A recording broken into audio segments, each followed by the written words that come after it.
નમસ્કાર. આપ સૌ ગુણીજનોનું અમારી યુટ્યુબ ચેનલ ભક્તિ સત્સંગમાં હાર્દિક સ્વાગત છે. આજના આ વિડીયોમાં આપણે શ્રીમદ ભગવદ્ ગીતાના અધ્યાય 9નું શ્રવણ કરીશું. શ્રીમદ ભગવદ્ ગીતાના અધ્યાય 9ને રાજવિદ્યા રાજગુહ્ય યોગ કહેવામાં આવે છે. ભગવાન શ્રી કૃષ્ણ સર્વોત્તમ જ્ઞાન અને ગુહ્ય રહસ્યો અર્જુનને સમજાવે છે. આ અધ્યાય ભક્તિનું રહસ્ય કહેવાય છે. ભક્તિ દ્વારા ભગવાન સહેલાથી પ્રાપ્ત થાય છે. ભગવાન સર્વમાં છે અને સર્વની અંદર છે. શુદ્ધ ભાવથી કરેલી જ્ઞાની સેવા પણ મહાન છે. તો ચાલો તેનું વિસ્તૃત શ્રવણ કરીએ. પૂર્ણ પુરુષોત્તમ પરમેશ્વર બોલ્યા, પ્રિય અર્જુન, તું કદાપી મારી ઈર્ષ્યા કરતો નથી. તેથી હું તને આ પરમ ગુહ્ય જ્ઞાન તથા સાક્ષાત્કાર વિશે જણાવીશ કે જે જાણી તું ભૌતિક અસ્તિત્વના સર્વ કલેશોમાંથી મુક્ત થઈ જઈશ. આ જ્ઞાન સર્વ વિદ્યાઓનો રાજા છે, જે સર્વ રહસ્યોમાં સર્વાધિક ગુહ્ય છે. તે વિશુદ્ધતમ જ્ઞાન છે અને સાક્ષાત્કાર દ્વારા આત્માનો પ્રત્યક્ષ અનુભવ કરાવે છે. તેથી તે ધર્મની પૂર્ણતા છે. તે અવિનાશી છે અને આચરવામાં સુખદ છે.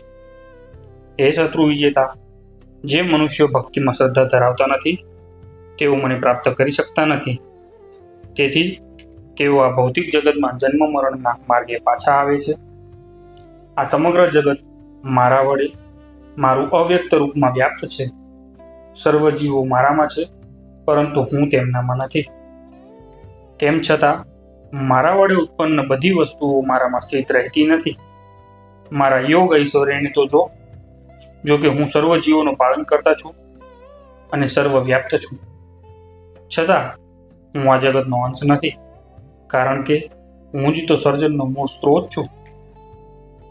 જેવી રીતે સર્વત્ર વહેનારો પ્રબળ વાયુ હંમેશા આકાશમાં સ્થિત રહે છે, તેવી રીતે ઉત્પન્ન થયેલા સર્વ પ્રાણીઓને મારામાં રહેલા જાણ. હે કુંતી પુત્ર, કલ્પના અંતે સમગ્ર ભૌતિક સર્જન મારી અંદર પ્રવેશે છે અને અન્ય કલ્પના આરંભમાં હું તેમને મારી શક્તિથી પુનઃ ઉત્પન્ન કરું છું. સંપૂર્ણ દ્રશ્ય જગત મારે આધીન છે. તે મારી ઈચ્છાથી વારંવાર આપમેળે જ પ્રગટ થયા કરે છે અને મારી જ ઈચ્છાથી અંતે વિનષ્ટ થઈ જાય છે. હે ધનંજય, આ સર્વ કર્મો મને બાંધી શકતા નથી.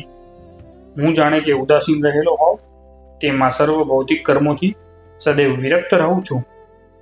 હે કુંતી પુત્ર, મારી શક્તિઓમાંની એક એવી આ ભૌતિક પ્રકૃતિ મારી દેખરેખ હેઠળ કાર્ય કરે છે અને સર્વ ચર તથા અચર જીવોને ઉત્પન્ન કરે છે.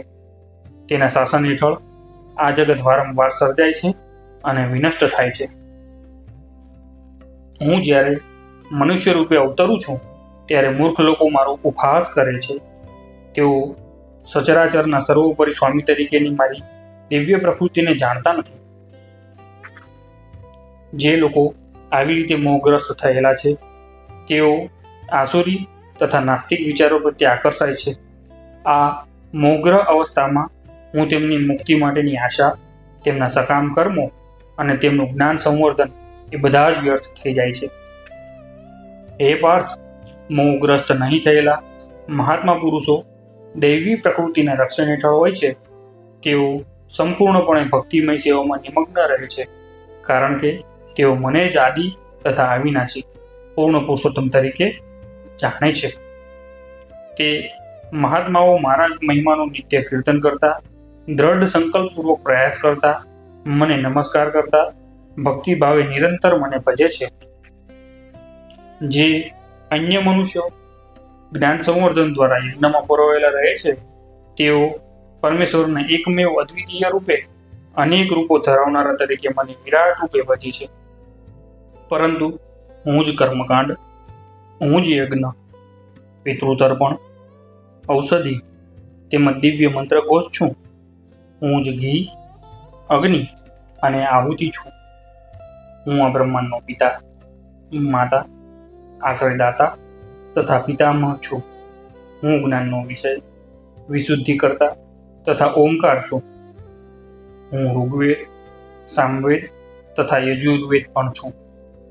હું જ પરમ લક્ષ્ય, પાલન કરતા સ્વામી, સાક્ષી, ધામ આશ્રય સ્થાન તથા અત્યંત પ્રિય મિત્ર છું. હું સર્જન તથા પ્રલય, સર્વોનો આધાર, આશ્રય તથા અવિનાશી બીજ છું. હે અર્જુન, હું જ ઉષ્ણતા આપું છું અને હું જ વરસાદને રોકી રાખું છું તથા મોકલું છું. અમરત્વ છું અને સાક્ષાત મૃત્યુ પણ હું જ છું. ચેતન તત્વ અને જળ તત્વ બંને મારામાં છે.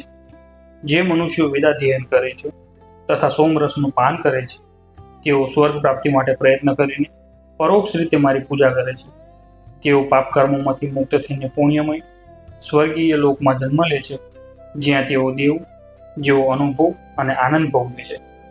એ રીતે જ્યારે તેઓ વિશાળ સ્વર્ગીય ઇન્દ્રિય સુખ ભોગવી લે છે અને તેમના પુણ્ય કર્મોમાં ફળ પૂરા થઈ જાય છે, ત્યારે તેઓ આ મૃત્યુલોકમાં પાછા આવે છે.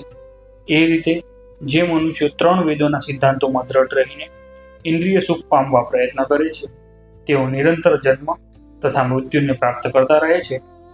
પરંતુ જે લોકો અનન્ય ભાવે મારા દિવ્ય સ્વરૂપનું સદા ચિંતન કરતા રહી મને ભજે છે, તેમની જરૂરિયાતોની હું પૂર્તિ કરું છું તથા તેમની પાસે જે છે તેનું રક્ષણ કરું છું. હે કુંતી પુત્ર, જે મનુષ્યો અન્ય દેવોના ભક્ત છે અને તેમની શ્રદ્ધાપૂર્વક પૂજા કરે છે, તેઓ વાસ્તવમાં પરોક્ષ રીતે મારી જ પૂજા કરે છે. પરંતુ તેમની તે ઉપાસના અવિધિપૂર્વકની અર્થાત યોગ્ય જ્ઞાનથી રહિત હોય છે. હું જ સર્વ યજ્ઞોનો એકમાત્ર ભોક્તા અને સ્વામી છું. તેથી જે મનુષ્યો મારી સાચી દિવ્ય પ્રકૃતિને ઓળખી શકતા નથી, તેઓ અધઃપતિત થાય છે. જે લોકો દેવોને પૂજે છે, તેઓ દેવોમાં જન્મ પામશે. જેઓ પિતૃઓને પૂજે છે, તેઓ પિતૃઓ પાસે જાય છે. જેઓ ભૂત પ્રેતની ઉપાસના કરે છે, તેઓ તેવા જીવોમાં જ જન્મે છે.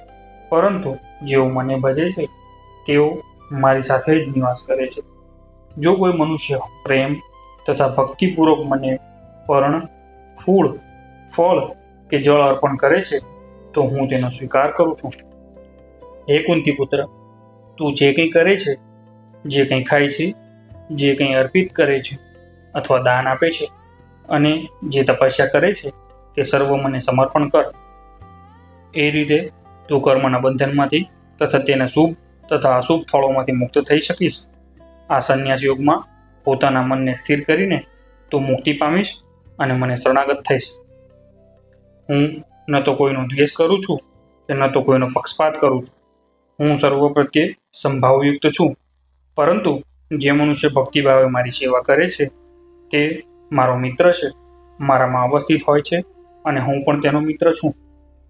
અત્યંત ઘૃણાસ્પદ કર્મ કરનાર કોઈ મનુષ્ય જો ભક્તિભાવે મારી સેવામાં પરોવાયેલો રહે છે, તો તેને સાધુ માનવો જોઈએ, કારણ કે તે પોતાના નિશ્ચયમાં યોગ્ય રીતે સ્થિત થયેલો છે.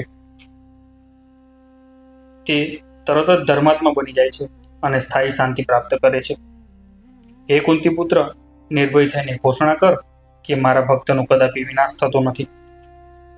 હે પાર્થ, જે મનુષ્યો મારું શરણ ગ્રહણ કરે છે, તેઓ ભલે નિમ્ન યોનિમાં જન્મેલા સ્ત્રીઓ, વૈશ્યો તથા શૂદ્રો હોય, તો પણ તેઓ પરમ ગતિ પ્રાપ્ત કરે છે.